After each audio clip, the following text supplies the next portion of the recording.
রুগীকে একটা চেয়ারে বসাইছে, সামনে একটা জায়নামাজ বিছাইয়া তান্ত্রিক দোয়া শুরু করলো।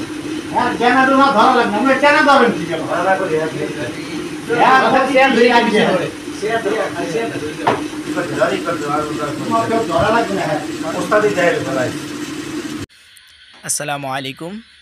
আজকে আমরা দেখতে চলেছি ভূত পেতনি বা শয়তানের খেলা। শয়তান যখন মানুষকে ভর করে বা মানুষের সাথে আসে, তখন তাদেরকে কিভাবে সারানো হয় এটাই আমরা দেখব। এটা আসলে এই ঘটনাটা একদমই সত্যি বা আপনারা একদমই লাইভে দেখতে পারবেন। এই ঘটনা ঘটে পটুয়াখালী গলাচিপা বাঁশবাড়িয়া গ্রামে। আসলে আমি যে ভিডিওটা করতেছি আপনারা কখনোই এরকমের ট্রাই করবেন না বা ভিডিও করতে যাবেন না, কারণ এই ভিডিও করা একদমই নিষেধ। কারণ এরকমের ভিডিও করতে গেলে আপনি অনেক সমস্যার সম্মুখীন হতে পারেন। আসলে আমি নিজেও সমস্যার সম্মুখীন হয়েছি, এটাও আপনাদের সাথে শেয়ার করব। আর এই ভূত বা পেতনি বা শয়তান এটা কিভাবে সারানো হয় এটাও আপনাদেরকে আজকে দেখাবো ইনশাআল্লাহ। একদমই লাইভে দেখবেন আপনারা। এই ঘটনাটা আমাদের বাড়ির সাথেই, ওদের বাড়ি আমাদের বাড়ির পূর্ব পাশে, আর ঘটনাটি আমাদের বাড়ির পশ্চিম পাশে। আসলে ওদের কিছু মহিষ আছে, এগুলো দিনের বেলায় হাওয়ার বা আমাদের গ্রামে যেটা বিল বলে ওখানে ঘাস খাওয়ার জন্য নিয়ে গেছিলো। সারাদিন ঘাস খাওয়ার পরে ও যখন সন্ধ্যার পরে সন্ধ্যার ঘণ্টাখানিক পর হবে তখন ও আনতে যায়। তখন প্রচণ্ড অন্ধকার ছিল। তখনই একটি সাপ এসে ওকে কামড় দেয় বা আঘাত করে। আঘাত করার সাথে সাথেই ওই সাপটা ওর পায়ের সাথে পেঁচিয়ে পড়ে, আর পেঁচিয়ে বারবার আঘাত করতে থাকে। ও ভয় পেয়ে হাত দিয়ে পা দিয়ে যেভাবেই হোক খুব কষ্ট করে সাপটাকে ছুটানোর চেষ্টা করে। সাপটি ছুটানোর পরে খুব দ্রুতই ও জায়গা থেকে পাশে একটি বাড়ি আছে ওখানে চলে যায়। যাওয়ার পরে তাদেরকে বলে, আমাকে সাপে কামড় দিছে, আপনারা যেভাবে হোক আমাকে একটা কাপড় দেন, আমি পাটা বাঁধতে হবে। তখন ও পাটা ওখান থেকে বাঁধে। তারপরে দুইজন লোক ওকে ধরে বাসায় নিয়ে যায়। বাসায় যাওয়ার পরে আমাদের গ্রামে যেটা করে, সাপে কামড় দিলে ওজা নিয়ে আসে। তখন একজন ওজা আসে, দক্ষ একজন ওজা। সে এসে বলে, আসলে ওকে যত তাড়াতাড়ি সম্ভব ডাক্তারের কাছে নিয়ে যান, ওর অবস্থা খুবই খারাপ। তারপরে ওখান থেকে আমাদের থানা গলাচিপা ওখানে নিয়ে যায়। যাওয়ার পরে তারাও দেখে বলে, আসলে ওর অবস্থা খুবই খারাপ, আমরা পারতেছি না, আপনারা একটু পটুয়াখালী নিয়ে যান কষ্ট করে। তখন ওখান থেকে পটুয়াখালী নেওয়াটা খুবই টাফ ছিল, কারণ আপনারাও জানেন সাপে কামড় দিলে আসলে বেশিক্ষণ টেকানো যায় না রোগী। তারপরে কি করার, যাই হোক ওখান থেকে গাড়ি নিয়ে পটুয়াখালী নিয়ে যাওয়া হয়।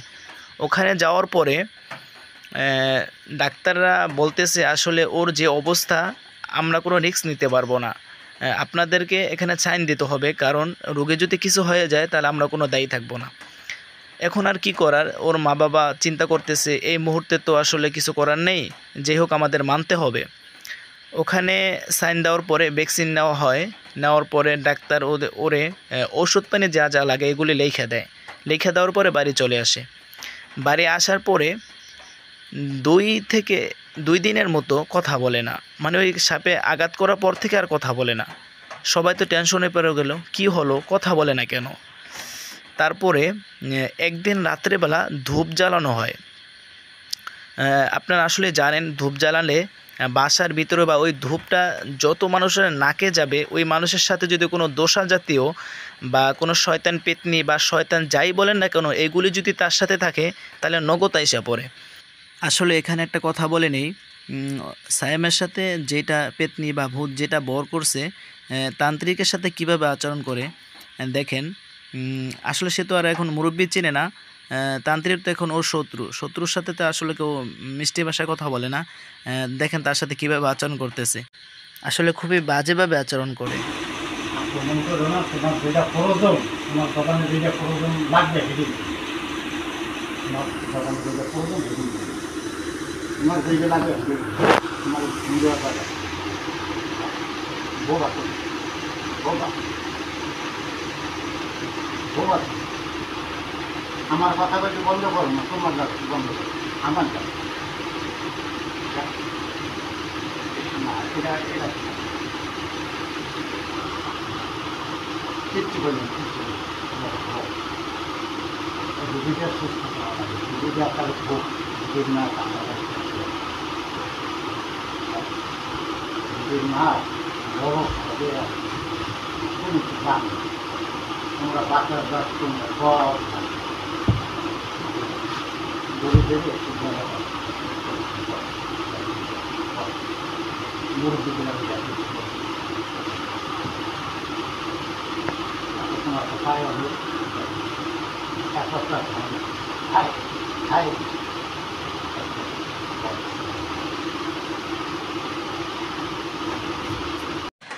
আসলে ওর গায়ে মনে হইতেছে কোনো শক্তি নেই, কিন্তু ওর গায়ে কিন্তু প্রচণ্ড শক্তি। এইগুলি ভর করলে শয়তান পেতনি মানুষের গায়ে মনে হয়, একজনের গায়ে মনে হয় 4-5 জনের শক্তি, 4-5 জন মিলেও ধরে রাখা যায় না। এটা আসলে আপনার অনেকেই জানেন। যাই হোক, ও দেখতেছেন আপনার মানে পড়ে যাইতেছে, মানে মাতাল হয়ে যাইতেছে এমন মনে হইতেছে।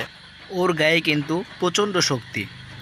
যাই হোক, আমরা আগের ঘটনায় চলে যাই।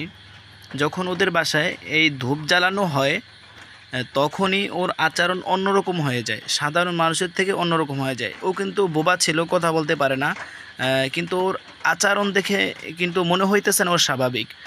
কিছুক্ষণ পরে হুট করে ও দৌড় দেয় ঘর থেকে, দৌড় দেয় মানে যেখানে ওকে সাপে আঘাত করছে ওই জায়গাটায় দৌড় দেয়।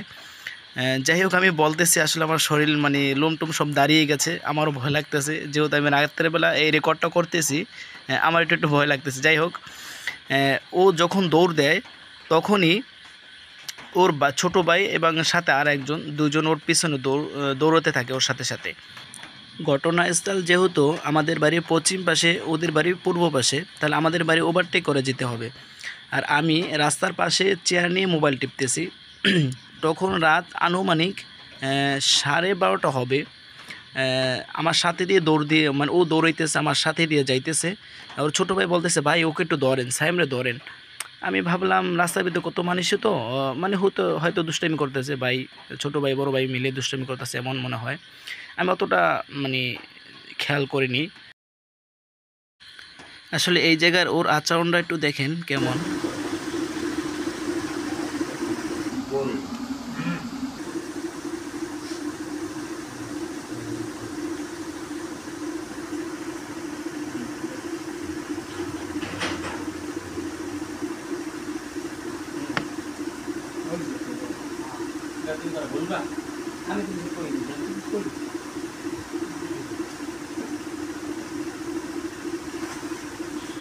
ওই শয়তানটা তান্ত্রিকের গায়ে হাত পর্যন্ত তুলছে, কি মনে করেন?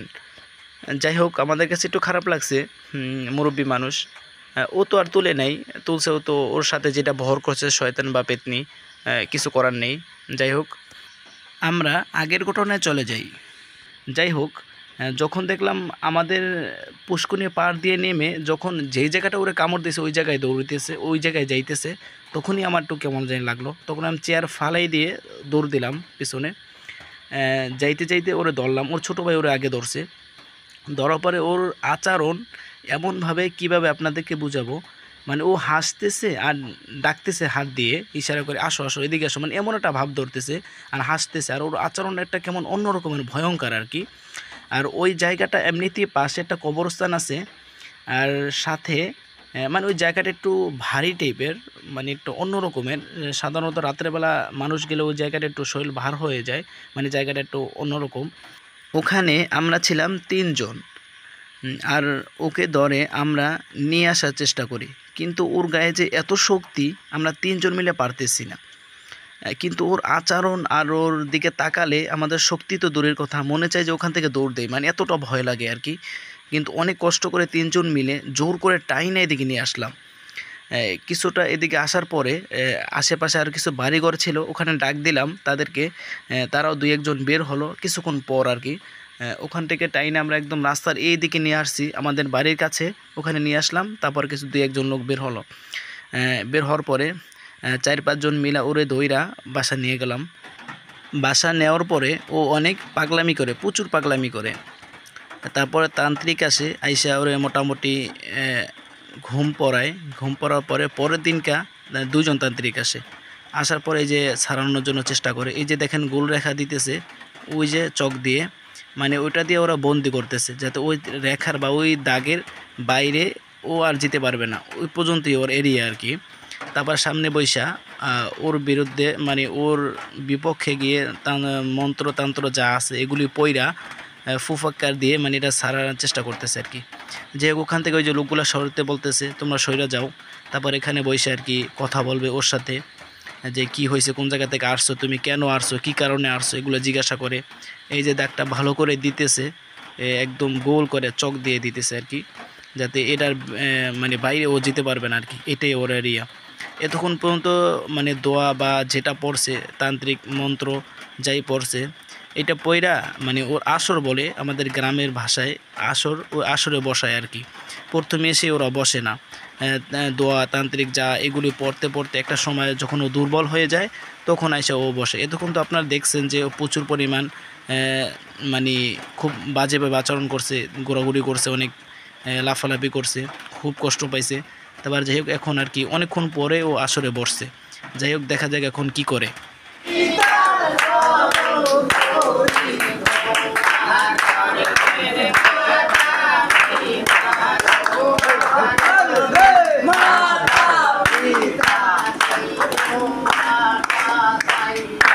আমাদের বাড়ির পাশে আরেকটি ঘটনা, ছোট দুইটা বাচ্চা আপনার কবরস্থানের সাথে প্রস্রাব করে, ওখানে একটি গর্ত ছিল, ওই গর্তের ভিতরে নাকি সাপের বাসা ছিল।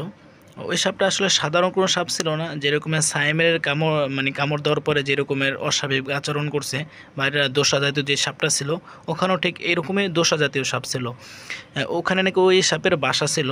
যাই হোক কামড় মানে প্রস্রাব করার পরে ওদের সাথে আইসা পড়ে ওই দোসা জাতীয়টা। আসার পরে প্রচুর পরিমাণভাবে বা আচরণ করে, যেরকমের আপনার যখন ওইটা আসতো শরীরে তখন শুইয়া পইরা সাপের মতো মোড়াইতো, প্রস্রাব কইরা, মানে বাজে একবার একাকার হয়ে যেত আর কি, খুবই বাজেভাবে আচরণ করতো। এইটা সারানোর জন্য কয়েক বছর চেষ্টা করা হয়, অনেক তান্ত্রিক দেখানো হয়, কিন্তু মানে কেউই সারাতে পারে না। আপনার যতটুকু আমরা শুনছি ওর বাবা থেকে বা গার্জিয়ান থেকে আমরা নিজেরা যতটুকু জানতে পারছি, আপনার 3 থেকে 3.5 লক্ষ টাকা পর্যন্ত খরচা করেছে ওদের মানে এগুলা সারানোর জন্য আর কি। এটা বলার উদ্দেশ্য একটাই, সাপের আকার নিয়ে বা সাপের রূপ নিয়ে যে বদ জিনগুলো মানুষের উপরে আক্রমণ করে ওইগুলো আসলে খুবই শক্তিশালী হয়ে থাকে, মানে আপনি বিশ্বাসই করতে পারবেন না। আমার লাইফে আমি যতটুকু দেখেছি সব থেকে বেশি কষ্ট হয় এই জিনগুলো ছাড়াইতে। যাই হোক আপনাদের সবাইকে আমি বলেছিলাম এইগুলো ভিডিও না করার জন্য, আসলে এগুলো ভিডিও করলে ওরা খুবই ক্ষতি করে। আমরা যারা সাধারণ মানুষ আছি কখনোই আপনারা মনের ভুলেও এই কাজটা কখনোই করতে যাবেন না।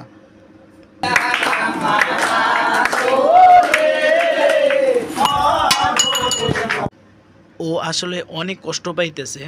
যাই হোক কি করার, ওকে তো সুস্থ করার জন্য এটা ছাড়াইতেই হবে। তান্ত্রিক দুজনই আসলে অনেক চেষ্টা করতেছে। এখন খুবই রাত হয়ে যাইতেছে, অনেক মানুষ খুব ক্লান্ত হয়ে যাইতেছে, কয়েক ঘন্টা পার হয়ে যাইতেছে। এখন মনে হয় আপনার প্রায় 2টা 2:30 এরকমের বাইজে যাইতেছে, 11টা থেকে শুরু করছে। যাই হোক কী করার, খুব চেষ্টা করতেছে কিন্তু ওটা কোনোভাবেই ওটা দুর্বল করতে পারতেছে না। আপনার আগেই বলেছিলাম আমি, ওরা আসলে খুবই শক্তিশালী হয়ে থাকে, কোনোভাবেই ওকে দুর্বল করতে পারতেছে না। যদি ওকে দুর্বল না করা যায় তাহলে ওকে ছাড়ানো সম্ভব নয়। সব জায়গাতেই তান্ত্রিকটা আসলে প্রথমে আর কি ওদেরকে দুর্বল করা হয়, যখন ওরা মানে ওস্তাদ মানে বা তান্ত্রিকের কথা শোনে। কারণ সাধারণত প্রথমত কোনো জিন ভূত বা পেতনি কেউই শোনে না। ওদেরকে যখন কষ্ট দিতে দিতে একটা পর্যায়ে আর কি যখন সইতে পারে না, তখনই ওরা দুর্বল হয়ে যায়। তখন তান্ত্রিক ওদেরকে বলে তোমরা চলে যাও বা তোমাদেরকে আমরা আরও বেশি শাস্তি দেবো যদি থাকো, এইভাবে অনেক ধরনের আর কি চাপ দেয়, তারপর ওরা চলে যায় আর কি, এরকমের বিষয়টা। যাই হোক এখন আমরা একটু যে গানগুলো শোনাইয়া ওদেরকে কষ্ট দেওয়া ওই গানগুলো একটু শুনে আসি।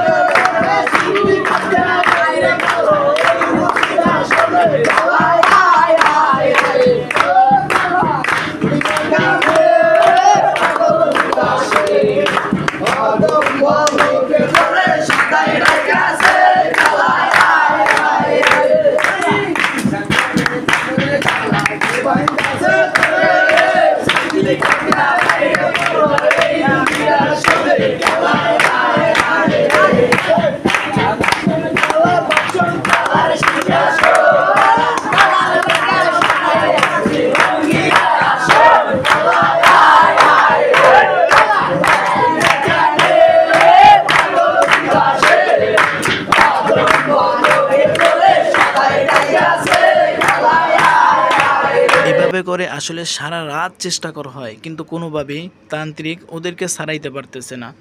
শেষ মুহূর্তে তান্ত্রিকগুলো মানে সিলিন্ডার হয়ে যাইতেছে যে আমরা আর পারতেছি না।